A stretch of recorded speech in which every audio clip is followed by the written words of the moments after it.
Hi, I'm Maria Thea Harris of Velo Sews on social media. Welcome back to Sew 50 podcast on Sew Organised Style. You're listening to the Top 20 Countdown series.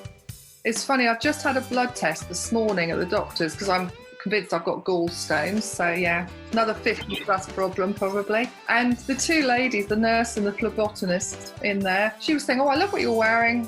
Obviously then I'm like, well, I made all this, I'm a dressmaker, so we chat about that. And again, it got onto they're big and busty, we're wearing the wrong size clothes, so they look like caftans. We'd love to learn to sew. So, oh, here you go, here's my information. That's Lisa. Bobo Bun is her online name. Lisa was on the podcast in September 2020. She's number 16 in the Top 20 Countdown. At the time, Lisa was developing her YouTube channel to bring vintage sewing joy to everyone who shares that passion of all things vintage. Lisa is a lifelong vintage-inspired seamstress and dressmaking teacher.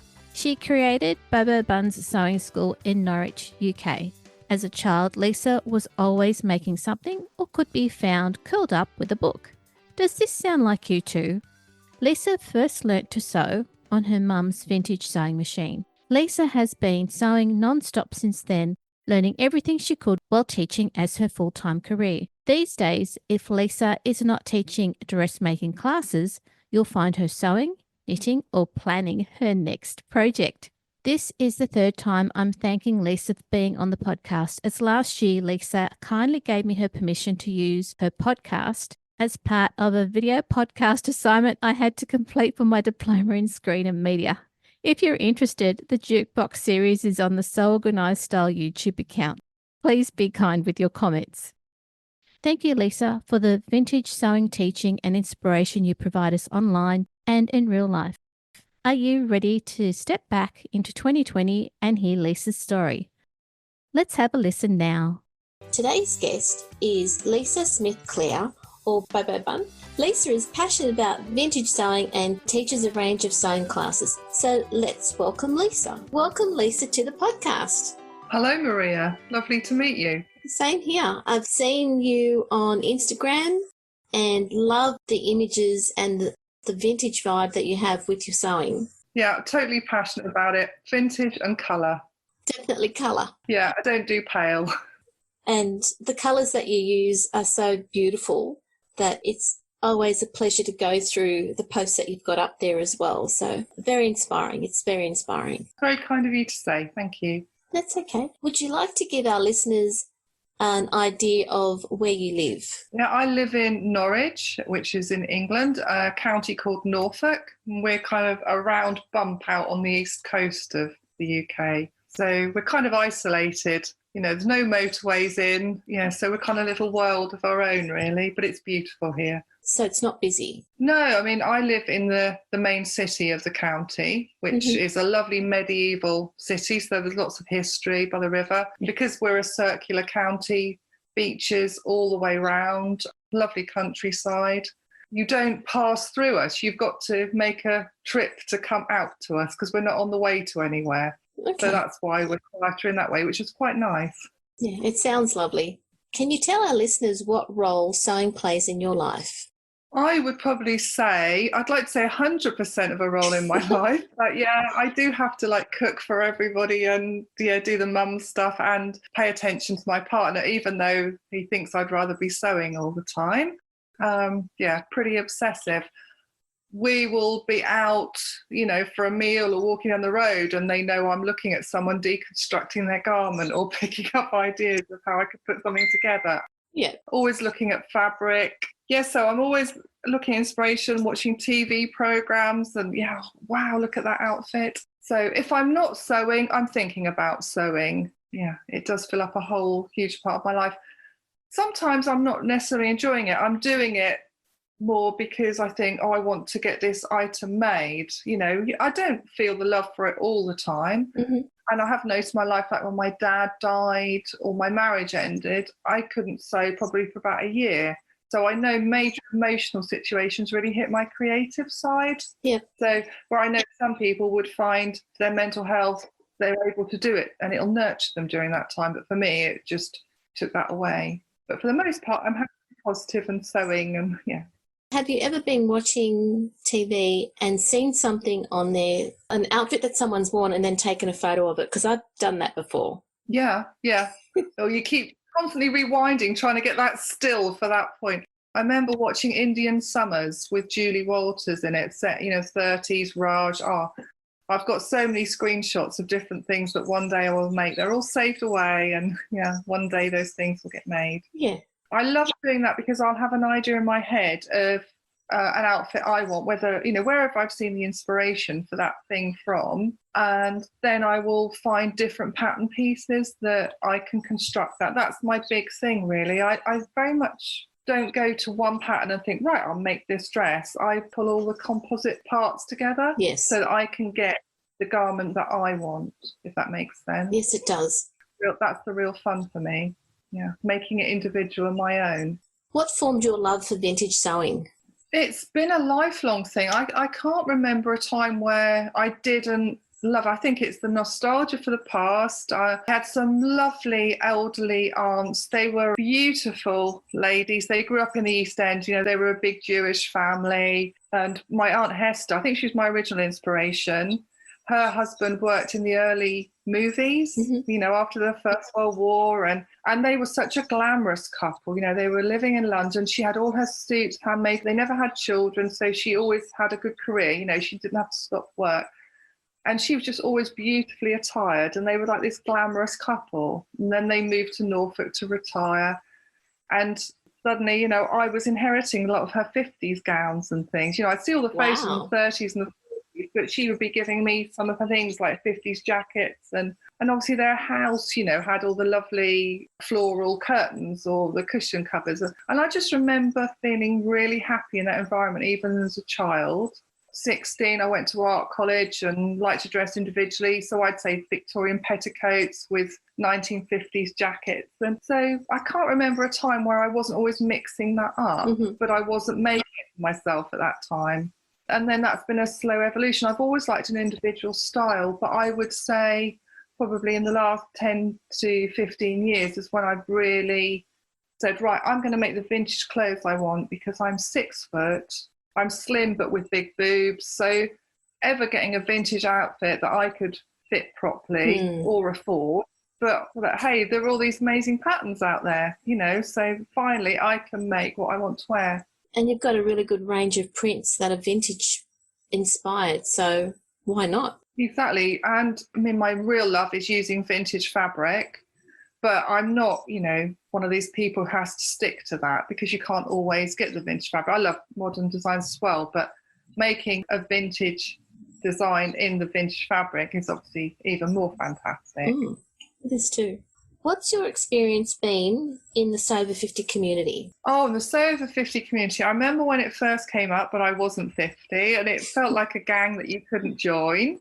And then I remember my 50th birthday, which is just after Christmas. Yeah. And my partner, Jason, bought me this very expensive Juki sewing machine. I was just a bit like, whoa, I've really arrived now. And obviously I was blasting that over Instagram and I was getting these messages about, you can join the gang now. You're in the Sew Over 50 club. But just from other people that were sewing, they were like joking me. And so obviously I started taking part, and I could have taken part beforehand, but, it was that joke of like, you've hit the golden number now, you can be in.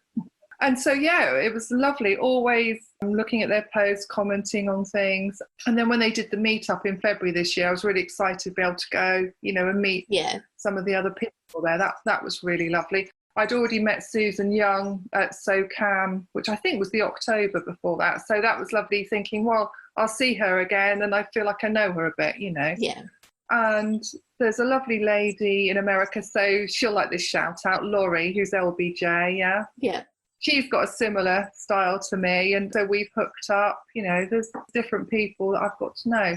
I do feel very sad of late that I don't hook up with it as much as I used to. It's just, I find the whole thing with Instagram, I've got just enough time to post my stuff, but trying to find time to really comment, I don't know how people manage it.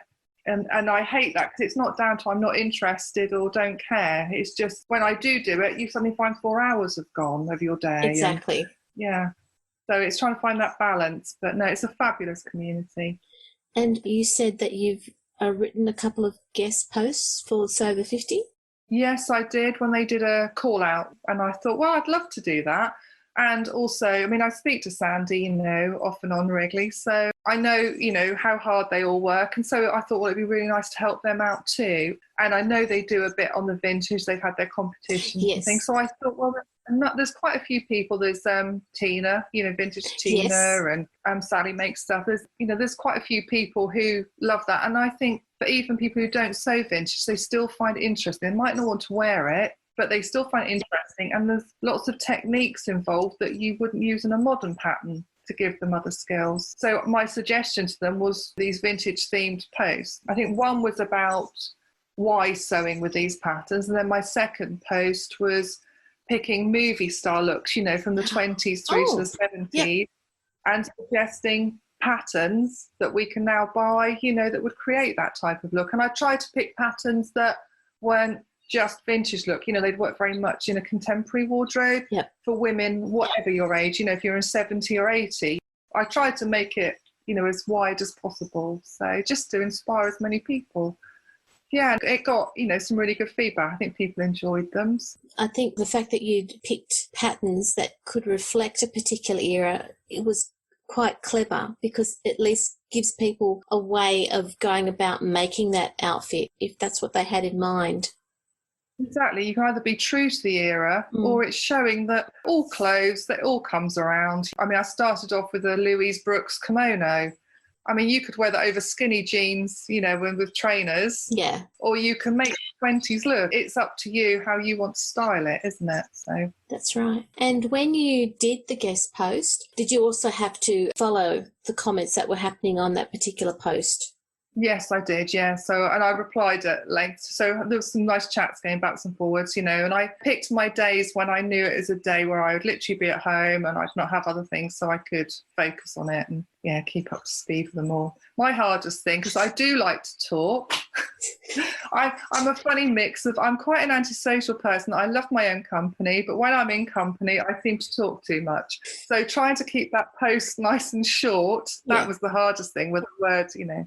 And the comments that you got for that post, they actually go past 24 hours, don't they? Because it's global. Yeah, so I did keep checking back, trying to keep on top of them all. So hopefully, I caught up with everybody. Oh, I'm sure you would have. I think a few people got pointed towards patterns, you know, and they got back to me and said, oh, I bought that pattern now. And so that was lovely to know that inspired them, you know, not necessarily getting them to spend the money. And I know Wearing History, Lauren in America, whose pattern company is Wearing History, I met quite a few of the things and loved them. And you know, she said, oh, thank you so much for the shout out. You know, she was really pleased. So that helped her small indie business as well. So that's another lovely thing, you know.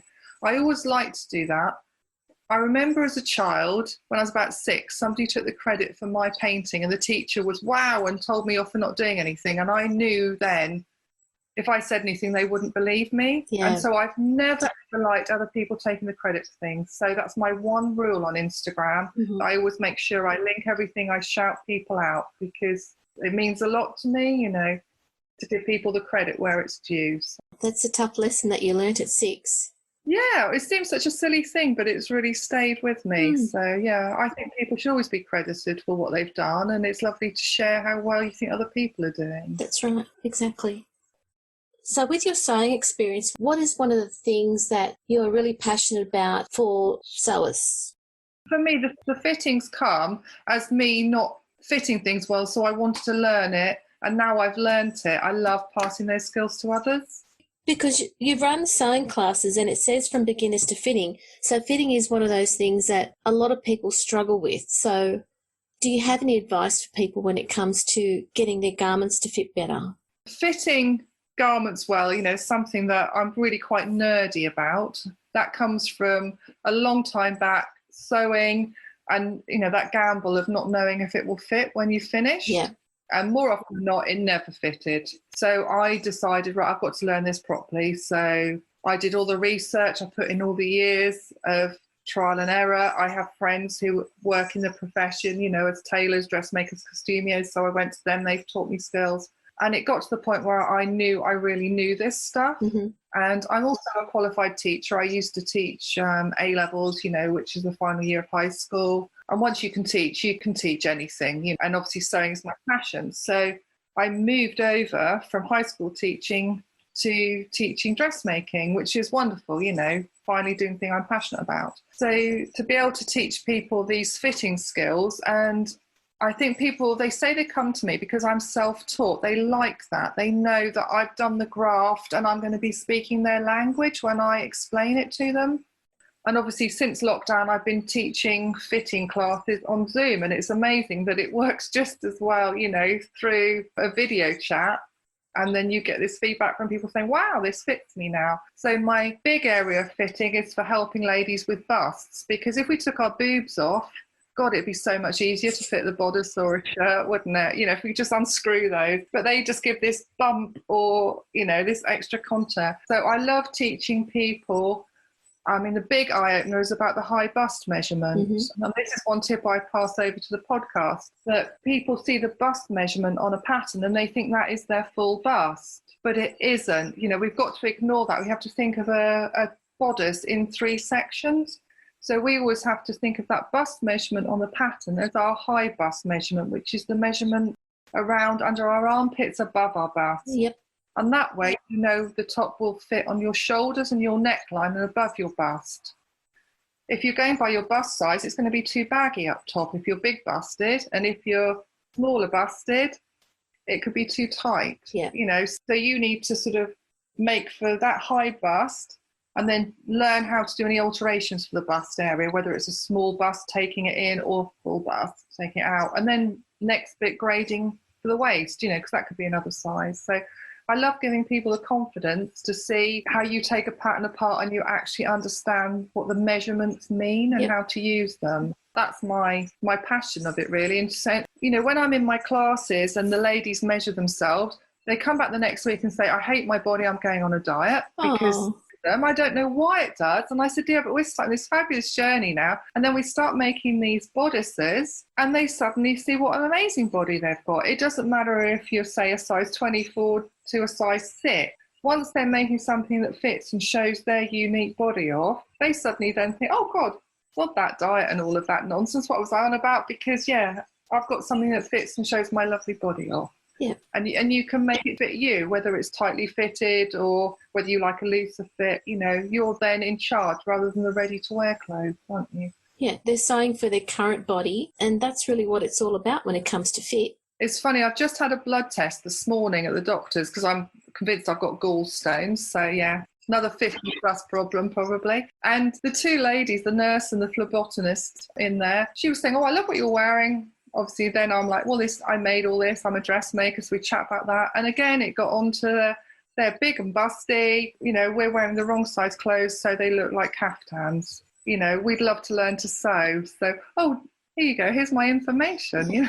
And we were chatting all about sewing. So whatever situation I'm in, it seems to come up that we chat about it and have a lovely time. That's good. The fact that we've all been in lockdown, what's been one of the positives for you? Does this sound really bad to say? One, that people couldn't turn up unannounced, because that used to really do my head in. If I was doing something else, I was in a creative moment and just you get a knock on the door. So, nobody could just knock on the door. Okay. I quite like the piece of it all. I had a bit of a meltdown at first about how scary it all seemed and how it was affecting my daughters because they're at the university and finishing high school stage. So I didn't like the impact on them at all. But I liked the piece of it. Once I knew we could still make an income, so I wasn't frightened about how we were going to survive. I then was put into a space where, because I couldn't physically work, in my classes, I'd already booked weekends away where I was going to teach workshops. Obviously, all that had to be stopped. So all these exciting new plans were stopped. And I'm always somebody that thinks you can either lay on the floor and cry, and I think that's a total waste of time. I'm just pick yourself up and get on with it, because you need to move forward. So it was, how do we rethink this? And then obviously there were all the adverts about Zoom, it's free, blah, blah, blah. So I muddled through working out how can I actually teach my classes through Zoom. And I worked out and I drawn paper bodices. I email them to the people so that they know what they've got to work on in that class, and it works really well. And I'm just holding the things up to them, to show them. Yeah. And we talk it through and I send them all the images. And then I just need to buy a bit more tech for doing the beginners so I can film overhead while I'm teaching. And then I've had friends come up with some great ideas for me to do group classes, so I could teach the same skills rather than one-to-one that I'm doing at the moment. I could teach the same thing to 10 people at a time. So I'm sorting that out at the moment. So I like that it's pushed me into having to think about my small business in another way, because this year, January, was me launching a different branch of how I taught. Rather than freelancing for others, I was setting up on my own. So yeah, it's forced me to think of another angle. And even without lockdown, the Zoom classes would be great because I've taught people in Italy, California, Switzerland. I'm teaching people all around the world that I would never normally meet. So that's something I would like to continue. It's great that A, you've got the skills to teach, and B, you've come up with another way of getting to the people who actually want your skills. So that's a community service. And I'm earning money, and I charge them just my standard teaching rate. I'm not trying to make a ridiculous amount out of it. I'm just trying to make it work for everybody. Yeah, and then we have lots of chats offside about it as well, because we're all sewing nutters, aren't we? We live and breathe it. And as we've already said, take photos of people on TV who are wearing something that we really want to make one day. Well, I mean, when I took Rosie, my eldest, to Oxford at the weekend, I really liked this woman's top, how the stripes came in at all different angles. Mm-hmm. And I didn't say to my family, but I was waiting for her to get in front of us so I could take a photo from behind because I like the stripe. And I thought, if that woman sees, sure. And then my daughter picked out this one with a turban and these 50s jeans, and she went, "Oh, Mum, that woman looks so cool." And every time I take a photo, my partner stood in the way, and in the end I had to shout, "Get out of the way, I want to take the photo of that one." They decided I'd be a rubbish spy. So yeah, I'm often sort of pouncing on people for the photos. It's not just on the TV. That's good to hear.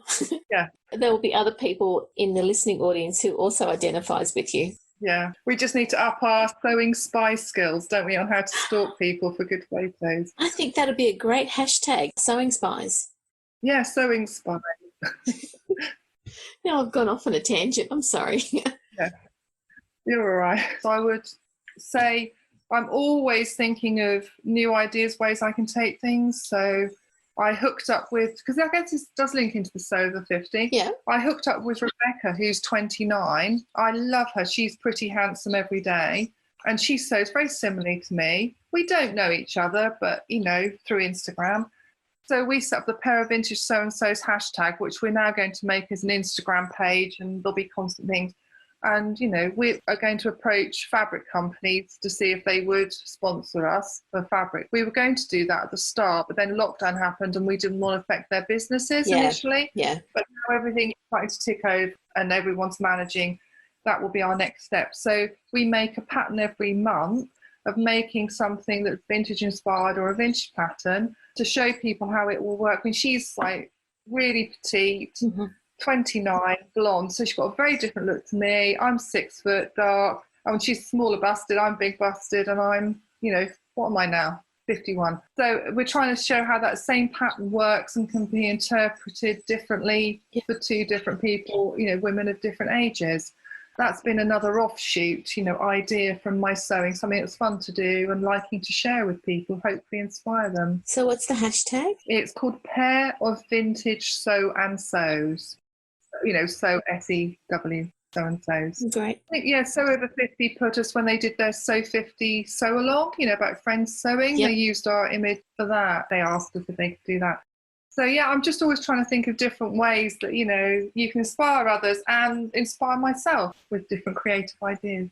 And just keep thinking of different ideas and how to inspire people, because you've got the teaching skills, you've got the passion for sewing, so you can only just engage people more every day now. Yeah, that's what I love talking about. And I've got my dear friend Kat, who used to be a costumier in the West End, and she's a vintage dressmaker. And sometimes I'll come back after having been with her for 6 hours And Jason, my partner, will say, "How ever have you talked that long?" And it's like, once we get together and our fabric and pattern and ideas, and it's very easy, isn't it? When you're with another enthusiast, it's very easy to pass the time. That's right. Lisa, thank you so much for sharing your sewing journey and your passion for vintage sewing and teaching on Sober 50 Thursday on Sew Organised Style podcast. That's a pleasure. There's so much to try and say and get out, but it's been lovely talking to you, Maria. Thank you. Lovely to meet you, Lisa, and have a lovely day, listeners. This episode of Sober 50 podcast on Sew Organised Style was produced by me, Maria Theoharis, with permission of Lisa, sound by bensound.com.